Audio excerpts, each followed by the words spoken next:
Gracias. Ahí se escucha, ¿verdad? Sí. Bien, pues el día de hoy queremos tocar dos temas. Uno, o el que más apremia, es cómo quedó ayer el tema de factureros. Y el otro es, pues, la tunda que se viene de impuestos, de nuevos impuestos y de aumento de impuestos con el paquete, y cómo los vamos a quitar porque muchos son inconstitucionales. En el primer tema queremos, pues, decirle a todo México que por fin se logra ir por los factureros. Sale una iniciativa, un servidor fue promovente y ya se logra lo siguiente: de aquí en adelante, quien compre, venda o defraude al fisco por encima de 7.8 millones va a la cárcel. Punto. Así queda la iniciativa, con todo y reservas. Venía muy agresiva, sin monto, y ayer se logró con el grupo de Morena poner un piso, y algo que nos pedían los empresarios: oye, si por descuido, si en un viático, si por una negligencia se me fue una, dame un tope.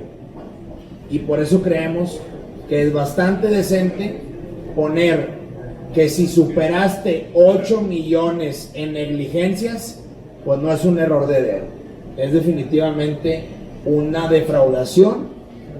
Y con esto lo que vamos a conseguir es que el país recupere 1 billón de pesos, porque ayer las cifras que dimos, que fueron de 8 millones de facturas falsas, son las que conocemos.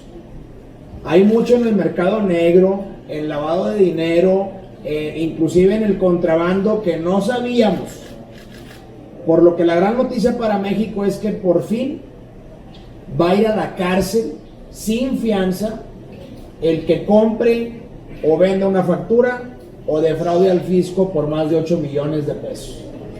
Hay que decir que con esto se acaban las empresas fantasma, que eran los esquemas que usaron Rosario Robles en la estafa maestra, o que usó Duarte, o que usó el Bronco para comprar firmas. Se acaba, van a la cárcel directo. Se acaba también el sangrado a las tesorerías estatales, municipales y federales, a Pemex y a CFE, que con simulación hacían, pues, proyectitos o hacían actos simulados y sacaban miles de millones de pesos. Pero también se acaba el outsourcing falso, ese cascarón que tiene a millones de mexicanos sin seguridad social, que por ahorrarse unos pesitos sacaban al empleado del esquema de subordinación de un patrón, lo metían en un cascarón hechizo y les robaban su ICPT, sus aportaciones de seguridad social, sus cuotas del IMSS y del Infonavit. Se acaba, por eso el IMSS estaba quebrado.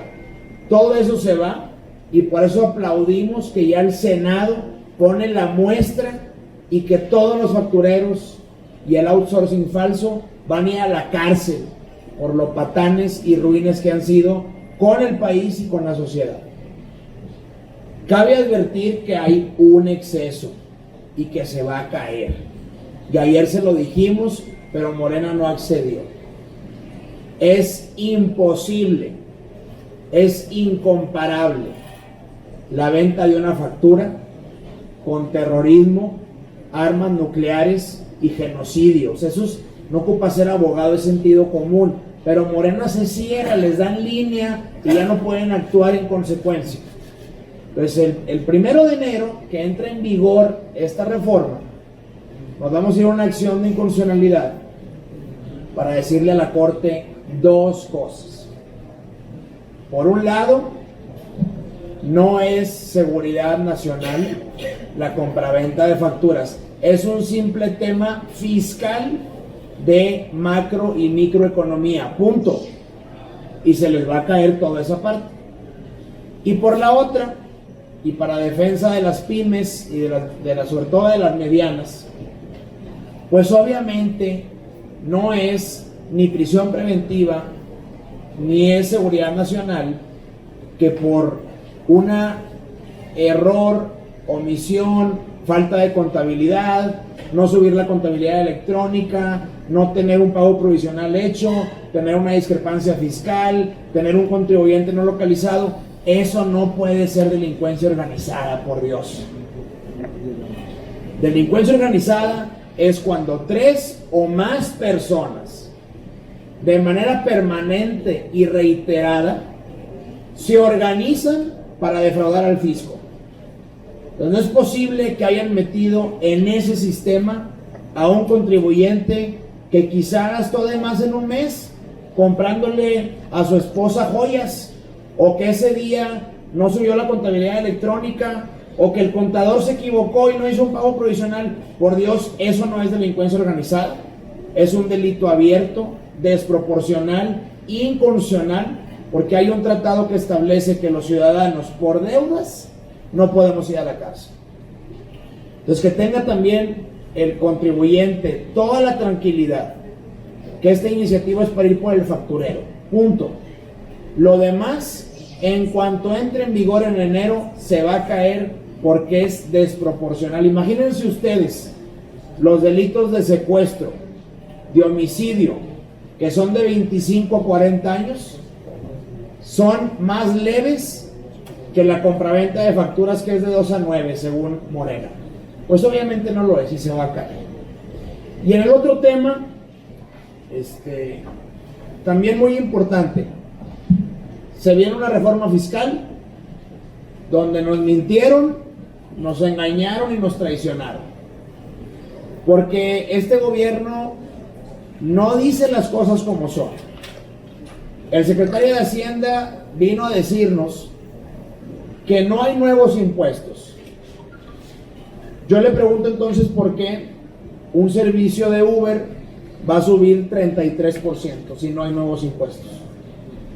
Yo le pregunto por qué ahora la señora que vende abón en tanda le van a retener el 30% si no hay nuevos impuestos. Yo le pregunto por qué entonces a quien utiliza Netflix o Uber o Rappi o Didi le va a subir el costo un 33%. Pues porque están creando impuestos. La mentira que dicen son los de siempre, siempre han estado ahí, ICR e IVA. Pues sí, siempre han estado, pero los servicios digitales no eran objeto del impuesto. El Uber no era objeto del impuesto. Y al hacerlo objeto y cobrarle 17 de ICR y 33 de IVA, eso, señor de Hacienda, se lo firmo, es crear un impuesto. Es como el impuesto a la herencia. Ahí está en la ley de ICR, nada más que hoy no es objeto. El día que lo hagas objeto, se crea el impuesto a la herencia, y el ICR ahí va a estar toda la vida. Entonces lo que no se vale es que nos mientan y que nos propongan impuestos inconstitucionales. ¿Por qué? Porque en México la ley de IVA lo que grava es servicio dado en nuestro territorio. Yo, Samuel García, ¿por qué tengo que pagar IVA por un servicio que me da Facebook en Irlanda? ¿Por qué tengo que pagar yo Uber por un servicio que me van a dar en mi zona metropolitana y los taxis no pagan ese impuesto? ¿Por qué tengo yo, Samuel García, que pagar Netflix, Cabify, Amazon, Uber Eats si no lo hace un mexicano? Esa es la gran pregunta. Y aparte sería inconstitucional porque hay tratados de doble tributación que prohíben que a un mexicano le cobren un impuesto que ya se pagó en Irlanda o en Francia. Inclusive, y eso no lo dijo aquí en la Cámara, hoy en día Trump le puso una represalia a Francia por haber cobrado 3% a Google. Imagínense que no va a hacer Trump cuando le pongamos 33% a Google y a Facebook. Nos van a cerrar la frontera, por Dios, úsenla. Se están metiendo a las patadas con Estados Unidos en un impuesto ilegal e inconstitucional. Y para cerrar, pues pésimo mensaje a quienes ahorramos, porque ahora resulta que el peso ya ganado, el peso que ya me partí el lomo, el peso que ya está en mi cuenta, pues también va a tener impuesto. Y la retención, que era del 0.4, que el año pasado subieron a 1.2, ahora la quieren subir a 1.5.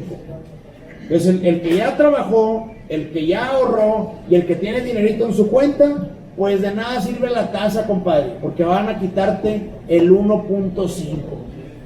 Eso es completamente, ya no digo inconstitucional, eso es un insulto a la clase media y ahorradora.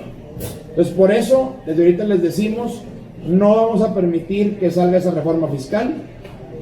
Le vamos a dar para atrás a todo el aumento, al IEPS cerveza, al IEPS refresco, al IEPS tabaco y obviamente al impuesto al ahorro, al impuesto a las plataformas digitales y al impuesto a las tandas y a las ventas en mayoreo.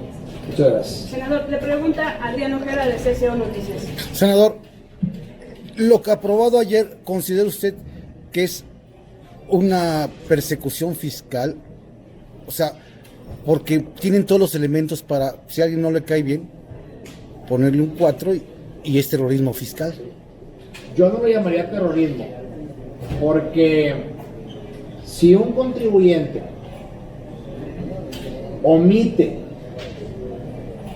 8 millones 3 veces seguidas, ese contribuyente es un bandido, es un malandro. Ahora es terrorismo fiscal, como dice el PAN, que 3 veces seguidas y de manera organizada evadí 8 millones de pesos. Pues por Dios, eso no es terrorismo, ese es un facturero o es un bandido. Pues me refería a lo que usted señalaba, que cómo va a ser posible si se le fue un día, lo califiquen como mafia.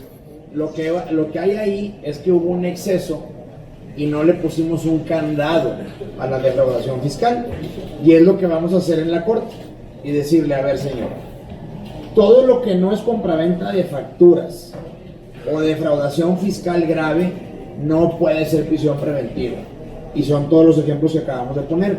En ese punto sí hay un exceso, pero yo no podría decir que es terrorismo, porque esto es una ley.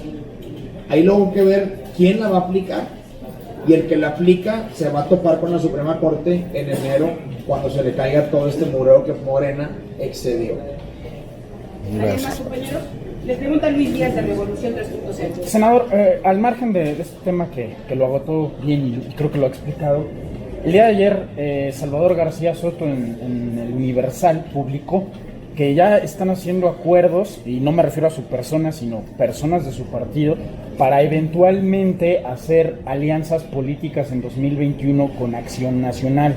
En este sentido, pues es como el agua y el aceite, porque ustedes son un partido liberal de centro izquierda y ellos son la derecha. Entonces, de concretarse esa posible alianza, ¿no cree que le daría... perderían legitimidad ante la sociedad por lo que han logrado ustedes como partidos solos? Y también ahí se está involucrando al gobernador Alfaro. Probablemente no tiene conocimiento de lo ocurrido, sin embargo sí me gustaría que me pudiera externar su opinión al respecto. Gracias. Claro. Mira, desconozco esos acuerdos y desconozco que vaya a pasar en el 21. Lo que sí te puedo decir es que hoy no vamos en la corriente y en el discurso del PAN. A mí me molesta, me da rabia que lleguen plataformas al grado de opositodo. O sea, opositodo es todo. No he visto un solo aplauso del PAN o del PRI Andrés Manuel. Ni uno. Como que la consigna es: todo está mal, todo critícalo y exacérbalo. Ayer el tema de facturas fue evidente. Oye, no es posible que vas a quitar un cáncer que ha hecho pedazos al país y te pongas a votar en contra. Pues por Dios, algo de dignidad. Yo lo que sí te puedo decir es que Movimiento Ciudadano vamos en las mismas causas que Andrés Manuel. Tenemos los mismos ideales de que han hecho mucho daño a la inseguridad, a la pobreza, a la corrupción, y que urge sacudir el sistema. Por eso no somos opositores. Y de serlo yo, jamás lo haría. Pero no compartimos algunas de las soluciones. Ahí es nuestro cambio con el PAN y con el PRI. Sí compartimos las causas. PAN y PRI se acabaron al país y hay que ir por ellos. Pero algunas de las propuestas de Andrés creemos que son erróneas. Una, el aeropuerto. Nos hizo un caos en materia económica. Dos, apostarle a las energías como las del combustible y 0 pesos al gas natural y a las renovables. 3, las dádivas. Este presupuesto se hizo para dádivas. 300,000 millones de pesos de regalo. Ni mérito, ni congruencia, ni exámenes, no. Tú por ser, te da tu lana. Entonces nosotros no compartimos eso. Ahora, que desdeña la ciencia y la tecnología. Son las que nos pueden sacar del barranco. Y este señor quita CONACYT, quita INADEM, no le apuesta al software, no le apuesta al emprendedor. Entonces, ¿a qué quiero llegar? Si somos muy diferentes. Movimiento Ciudadano no es opositor, es un contrapeso. Lo que está bien se aplaude y se acompaña. Y lo que está mal se critica y se lleva a la corte. Y por eso en el tema de factura somos un punto medio.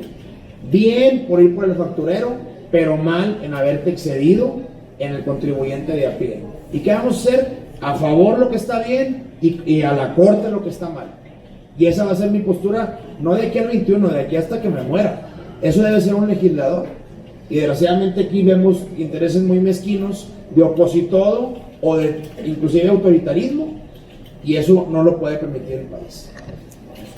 ¿Alguien más, compañeros? No tenemos.